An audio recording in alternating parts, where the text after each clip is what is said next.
तो दोस्तों आप दोनों भाई आगे बढ़ रहे हैं पार्ट नंबर 6 में। तो ये छोटा भाई ऊपर सीढ़ियों पे चढ़ गया, अब ये रस्सी के साथ लटक जाएगा और ये वीर रुक गया और बड़ा भाई ऊपर आ जाएगा। अब यहाँ से दोनों भाई आगे लीवर खींच रहे हैं।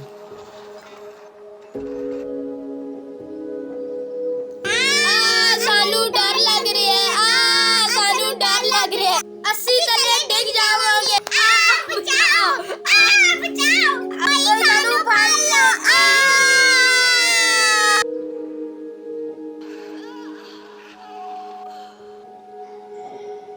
मैनू इस साले ने टकिया है, ओ बार फड़ चाबी तो मैनू इथों आजाद करा दो।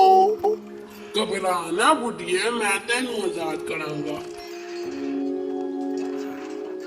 बल्ले तेरे में आजाद हो गई, लोशा लोशा में आजाद हो गई, मैं आजाद फिरूंगी, मैनू जान दे। में उड़ी उड़ी जावा हवा देना। किथे चलिए सानू छड़ के? चुप कर।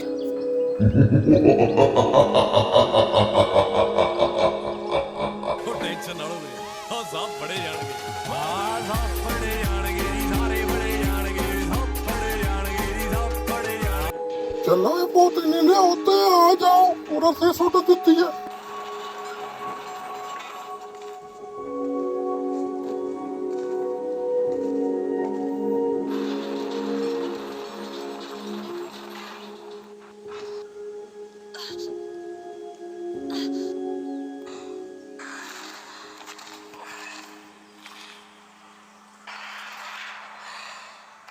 आई मैं मर गई, आई ओके आल पागलो आ गए जे तुसी।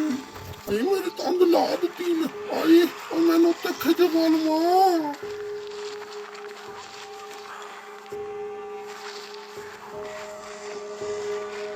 सुना था हमने भी कि आजादी मिलेगी।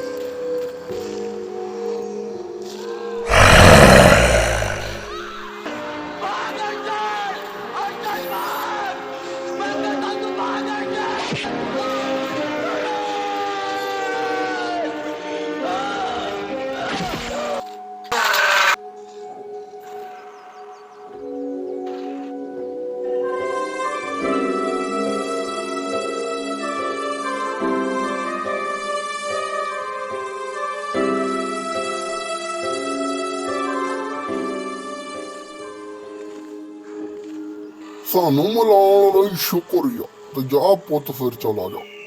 चंगा फिर चलते हैं दोनों, टाटा टाटा। जा पुत जा, ले जा थोड़े मगरों।